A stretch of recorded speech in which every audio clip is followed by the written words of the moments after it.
Oh, kita bahas dari Arsenal dulu yang kembali melanjutkan trennya setelah kemarin belajar dari kekalahan lawan MU. Dia sekarang mulai bangkit ngadepin tim yang pernah ngalahin MU juga musim ini, Brentford. Ini melihat bagaimana dia sangat dominan coach dan juga tampil bahkan tanpa Odegaard, ada penggantinya Fabio Vieira kan tampil cukup bagus juga. Lo melihat gimana secara overall permainannya? Gue itu nggak pernah merasa Odegaard itu wah pemain bintang yang tak tergantikan. Dan bahkan pada saat tahun lalu kelihatan pada saat Odegaard ketemu tim besar atau ketinggalan, Odegaard nggak bisa bangkit, ngerti nggak? Jadi untuk gue sih Odegaard sangat bisa digantikan. Bahkan gue juga nggak setuju Odegaard jadi kapten. Kenapa, Coach? Nggak lah, dia untuk gue bukan leader kan sama sekali. Udah coba banyak kan sih Caka.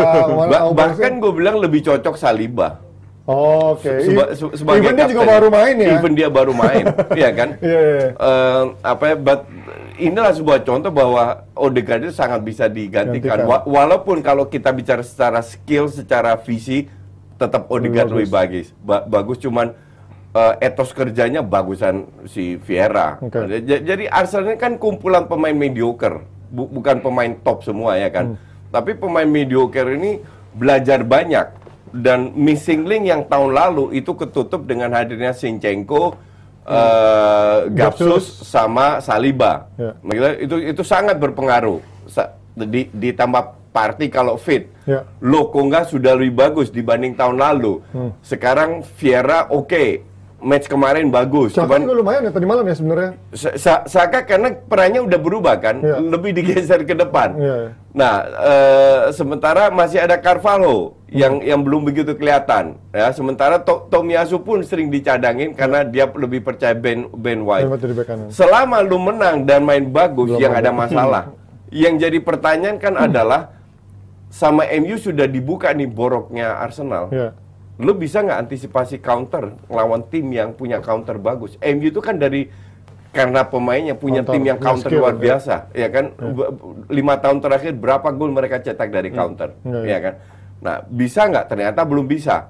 Nah, maka dari ini baru 7 match, walaupun gue tetap enjoy the moment, ya maka dari itu gue pakai jersey ini buat lo, cari aman lo, khusus buat lo ya, oke? Nanti kalau udah hancur dihancur-hancurin lah.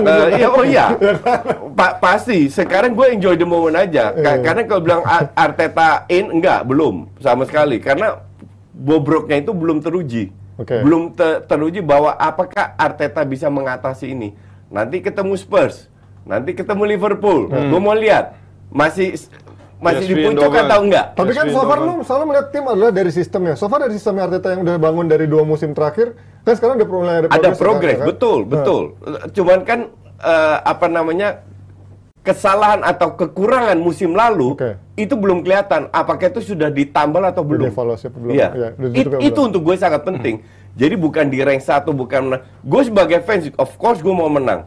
Nggak ada fans yang nggak mau timnya menang, ya kan? Iya kan? Tapi kan gue juga sebagai pengamat yang punya misi untuk mengedukasi para kardus biar menjadi domba.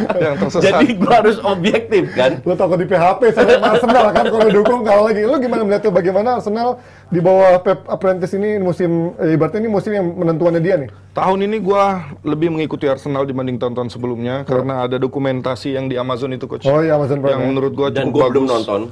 Cukup bagus menurut gue karena di situ kita juga bisa belajar kan sebagai pelatih gimana Arteta dan segala macam. Dan benar kata Koci, karena Arteta ini ketika menang everything's fine, nggak ada masalah. Betul. Tetapi ketika kalah, di dokumentasi itu pun diceritakan ketika kalah kayaknya dia nggak bisa menghandle pressure ketika ada kekalahan itu. Nah, dan di sini 7 pertandingan memang benar enjoy the moment, tetapi 7 pertandingan mereka cuma lawan tim-tim mediocre. Istilahnya 8 ke bawah lah. Baru lawan MU. Tapi Brentford itu MU killer loh. Benar.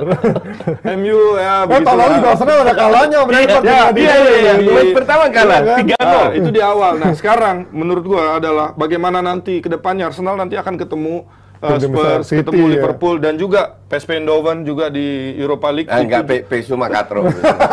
But still itu akan jadi buang-buang tenaga karena lu akan main di midweek, lu akan berpikir bagaimana pertandingan hari Sabtu, gua harus menyiapkan pemain, itu pasti akan ada rotasi di situ. Ketika kalah, nah bagaimana responnya? Respon pertama ketika kalah lawan MU, untung ada di postpone. Jadi kita nggak bisa ngeliat langsung reaksinya Arsenal seperti apa. Jadi ada 2 minggu itu pemain-pemain itu bisa rileks sih. Tapi kalau habis kalah terus kita dituntut menang, gua ngerasa di klub gua sendiri itu agak sedikit sulit karena jadwal yang padat. Tetapi ketika ada jeda, makanya klub lu sulit banget. ketika ada jeda, ketika ada jeda baru lebih rileks, lebih fokus. Tapi kalau dengan jadwal yang padat untuk ngangkat moral dan motivasi itu agak sedikit tricky. Tapi kalau melihat dari kedalaman skuadnya sekarang dengan kedatangan Gapsus, Ya iyalah, karena dengan kedatangan ini kan Arteta pernah jadi asistennya Pep di City. Terus yang didatangkan adalah pemain-pemain City yang nggak perlulah diajarkan lagi bagaimana cara bermain ala Arteta.